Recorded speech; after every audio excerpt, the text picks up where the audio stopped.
Good morning. I'm Tom Cousineau, retired professor of English from Washington College, sitting here in my office on the campus of Washington College, in an office which the administration has very generously granted to me, even though I've been retired for some 12, nearly going on 13 years.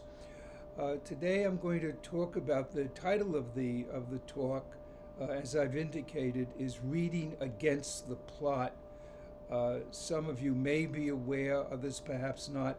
The title itself is an echo of a very famous work of literary criticism written quite a long time ago, a couple of decades ago. I don't have the exact date of publication in mind. A book by the professor at Yale University, Peter Brooks, called Reading for the Plot. So I'm reading against the plot.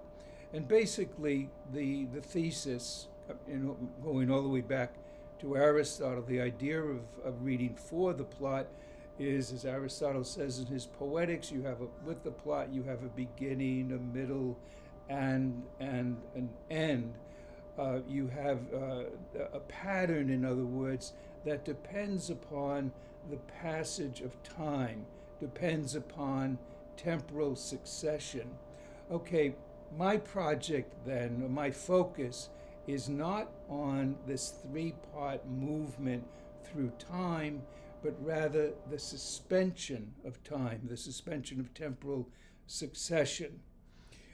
The talk itself, which I expect will be rather brief, I'm going to try to limit myself to 10 or 15 minutes, which at times is a real struggle. But anyway, very quickly, the talk is part of a much larger project. It'll become a book eventually, the third volume of a 3-volume project that I've been working on for quite a long time. This third volume will be titled Balancing All, the Bilateral Imperative, the Bilateral Imperative of Writing. A good deal to say about that title, but I'll skip over it for now, and simply to say that the one of the epigraphs for the book, we could say the inspiration, excuse me, of the book as a whole is an Ibo, if that's how it's pronounced, or Ibo, I-B-O, an African proverb then, which is quoted by China Achebe in his very famous novel, Things Fall Apart. And the proverb says very simply, whenever something stands, something else will stand beside it. And not to pause too long, but I find it incredibly pregnant. It's very, very simple, but like an embryonic form, it just goes in so many directions. We can cover the panoply of not only Western, but of world literature, and with that little divining rod, as it were, in mind, and come upon some really quite extraordinary and quite thrilling treasures, as I hope to show in the book that I'm working on now. But I'll just say for a moment, notice that, so if one thing is standing, something else is standing with it. So here you have one thing, here you have another thing. But notice it's not only the things that are standing, but the words that stand together. So let me repeat it. Wherever something stands, something else will stand beside it. The way in which the proverb itself, the word something stands, they stand next to each other, and also the word stand then is repeated. So there's a very lovely, it's a beautiful phrase, and a quite beautiful idea, it seems to me as well, and one that is a kind of formula in a way that, well, as I said a moment ago, that just, it's a kind of open sesame, as it were, that opens us to a cavern of, or maybe coming up from a cavern rather than just opening us to a firmament of quite extraordinary treasures. I think I was going to, in the book itself, I'm going to start in the introduction, I'm going to start with the Iliad, Homer's Iliad, which is the foundational example in Western literature, and perhaps the most extraordinary example of all, of a literary work in which one thing, just picture the Greek army on one side, the Trojan army on the other, and just all kinds of ways in which Homer creates a work that, remember, doesn't come to an end. He doesn't show us the beginning of the Trojan War. He doesn't show us the middle, and he certainly doesn't show us the end with the destruction of Troy. We don't see that until we get to Virgil's Aeneid, in which the story of the Trojan horse and so on is told. That doesn't occur in the Iliad. It's all middle, as it were. It's a brief period in the 10th. I shouldn't go on too much about Homer. In my next talk, I will be talking about the Iliad, so I'll put it aside for now. But it's quite an extraordinary example. But what I was going to say is, I thought for this brief talk, I would start with Samuel Beckett's Waiting for Godot, a modern example then, and a very well-known example, and I think an obvious example in which the point that I'm going to be making throughout the project is there are many, many classic works of Western literature that do not follow this, are not based on a design that involves the progression from a beginning through a middle to an end, but rather are based upon, it's a design, a static design, if you will, rather than the kinetic design associated with a plot, a static design made of one thing standing beside. Now, not necessarily in physical space. It might be in the mental space, as it were, of us, within our memories, as it were, as readers, that when we get to the end of a work, we see, oh yeah, it's very much like the beginning of the work. So Samuel Beckett's Waiting for Godot is a very, very rich, and at the same time a fairly easy. It's easy to see. It's very straightforward example of. So the play itself is in two parts. Godot. There was an earlier part, presumably an offstage meeting, in which Godot promised to return if they come back to this place by this tree that he mentions. And of course, he never appears. But interestingly, he never appears twice. So his not appearing at the end of the first act is repeated by his not appearing at the end of the second act. And remember, who does appear? There's a little boy. In one, he takes care of the little boy who takes care of the sheep. Another, he takes care of the goats. They're brothers. But you may remember, those of you who've seen the play or read it, the two brothers are played by the same actor, so which creates a very uncanny effect, to be sure. Also, at the very end of the first act, there's and I get them mixed up sometimes, first or second act, but in one there it ends with they're standing by a tree. Shall we go? Yes, let's go. They do not move. Very famous stage direction. So in one act, they're standing by a tree. The other act, they're sitting on a stone. Well, shall we go? Yes, let's go. They do not move. The difference being not only the tree and the stone, but also that that in one act it's Vladimir who says, "Shall we go?" and in the other it's Estragon who says. So you have an inversion based on the principle, again, the bilateral design, if you will, of two things standing together. There are dozens and dozens of ways in which Beckett, I'm going to say exploits, but he uses, he designs his play using this very, very simple 1-2, 1-2 rhythm, as it were. And maybe I will bring this point up, that in contrast to a plot which reaches its conclusion at one place, at the end, right? The conclusion is not at the beginning, it's not in the middle, it occurs once and once only at the end. This balancing making things stand side by side, whether actually right there as Vladimir and Estragon are standing side by side, as Lucky and Pazzo are standing next to them side by side, and so on. That kind of, if something stands, something else will stand beside it. That can be repeated over and over and over again, hundreds, an endless number of times. That sets off a strain of thinking which I will not pursue for the moment.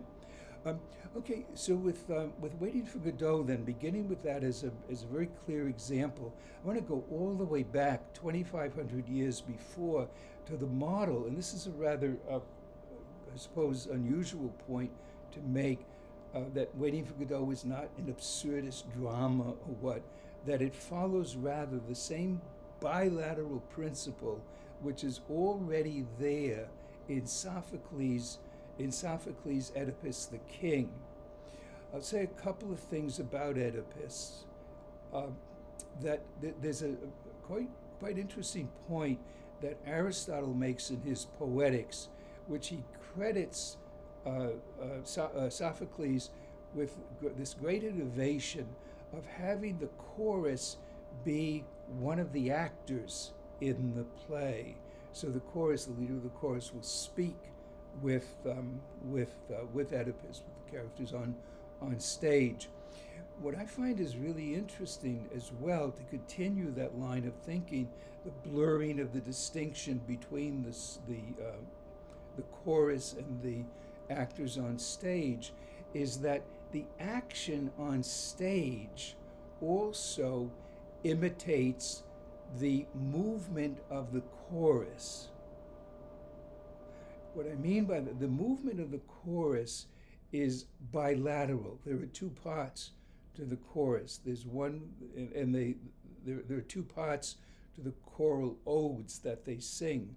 There's the strophe, in which they're moving in one direction, the antistrophe, in which they're moving, dancing, singing in another direction. So that back and forth movement. Okay, how does the principle of one thing standing, another thing standing beside it? Very quickly, it applies in the absolutely most obvious way to Oedipus himself. Oedipus is the greatest. Why is he the least at the very end? Why is he the least of men? Is it because, oh, he did this horrible thing? No, not at all. It's because following the Sophocles, guided by the bilateral imperative, is required to have Oedipus, if he's standing over here as the very greatest, then to have him standing over here as something that resembles, he's the same person, but something which is the opposite, like the little boy, the brothers, at the ends of Acts 1 and Acts 2 and Waiting for Godot. Same actor playing the role, but one with the sheep, one with the goats. Here, Oedipus, the greatest of men, the least of men, as the chorus does not fail to remind us at the end of the play. The other, my favorite example, if I were giving a reading quiz, maybe I did years and years ago, on Waiting for Godot, on Oedipus, and I would say the question would be, what happens at the end of the play? Is someone leaving the stage? Is someone leaving Thebes at the end of the play?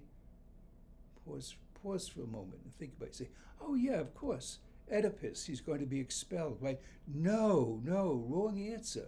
It's Creon. Creon is leaving. Where is he going? He's going to the Delphic Oracle. Oedipus says, please, exile me, expel me from the city. And Creon says, well, no, I can't. Oedipus says, well, why not? He says, I have to go to the Delphic Oracle to ask them what I should do. And Oedipus says, well, they told you already. And you think to yourself, well, why is it that Sophocles is sending Creon back to the Delphic Oracle? Because, I gave it away in a way, saying back to the Delphic Oracle, because at the beginning of the play, he comes from the Delphic Oracle. So again, by this process of inversion, you have one thing standing, you have Creon coming on stage from the Delphic oracle, and then Creon going off stage he doesn't actually leave the stage, I guess, but on his way back to the Delphic oracle. Listen, I want to stop in about a minute or two, and I'll leave you with this, though, if you find this at all interesting, is the other example, and I've given a number of talks, and if you want, you can go on YouTube and do Cousineau Gatsby. I'm thinking of F. Scott Fitzgerald's novel, The Great Gatsby. That's a really, really interesting example of, again, the Ibo, if I'm pronouncing it correctly, the Ibo principle of one thing standing, something else must be standing beside it. And to remember then that, so the Great Gatsby, there are 9 chapters. Chapter 5, right in the middle, that's where Daisy and Gatsby are reunited, which is, as Fitzgerald himself admitted, was probably the weakest part of the novel. But anyway, the action, the plot of Gatsby ends at the end of chapter 8. It's when Nick Carraway comes to the estate and he sees the corpses. In fact, there were 2 of them, not only of Gatsby, but of George Wilson as well. And he says the famous line, or it should be famous, "The Holocaust was complete." I talk about that a lot in other places. But just for the moment then, to remind ourselves, that the Great Gatsby does not end at the end of chapter 8, but rather there's a 9th chapter. And you ask yourself, well, why is there a 9th chapter? Gatsby's dead, that's enough. No, it's not enough. That Fitzgerald has to have that 9th chapter. Why? Because he has chapter 1, and he needs a chapter. Let's say that chapter 8 kind of ends. It completes the sense of a plot with a beginning, a middle, and an end. It ends with chapter 8. But Fitzgerald, again, guided by this instinct, this love of symmetry, we could say, he knows that he has to have a final chapter that matches the first chapter. Okay, how does chapter 9 fulfill that requirement? Well, chapter 1 is a kind of prologue.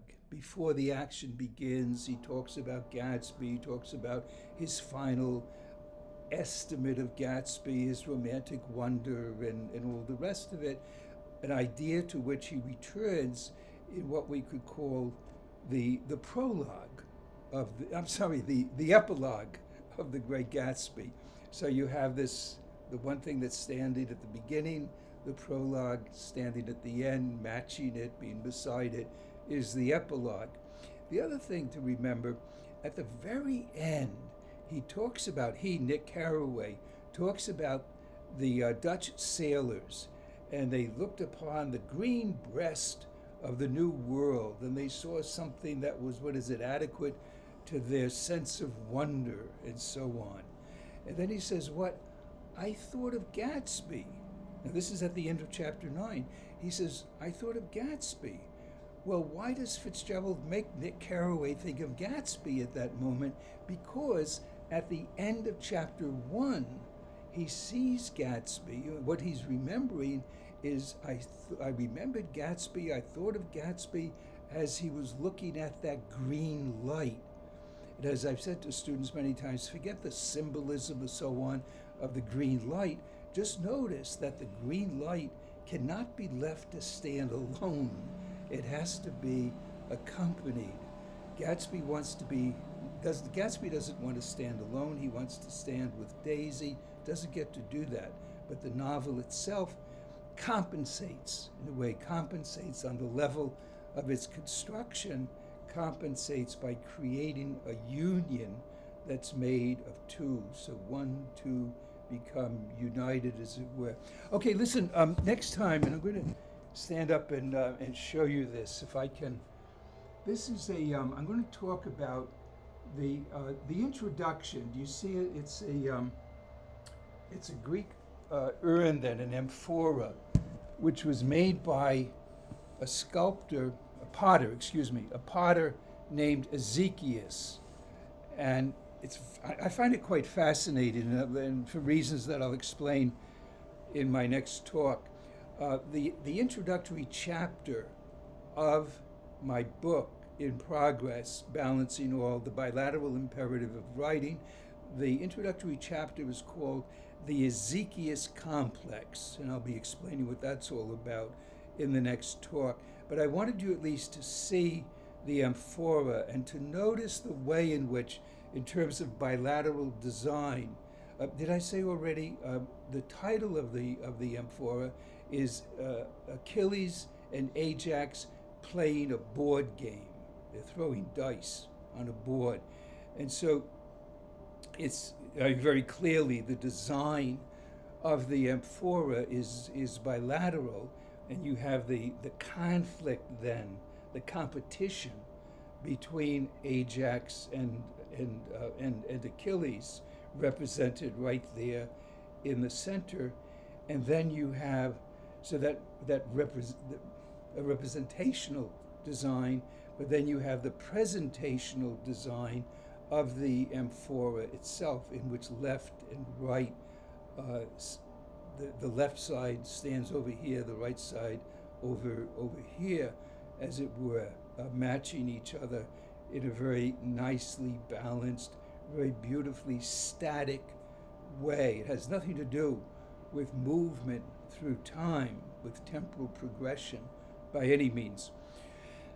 And what I'll be talking about then, and I wanted to push the Iliad off to the next talk, is the way in which Ezekias's amphora uncovers or reveals what we can call the bilateral design of Homer's Iliad.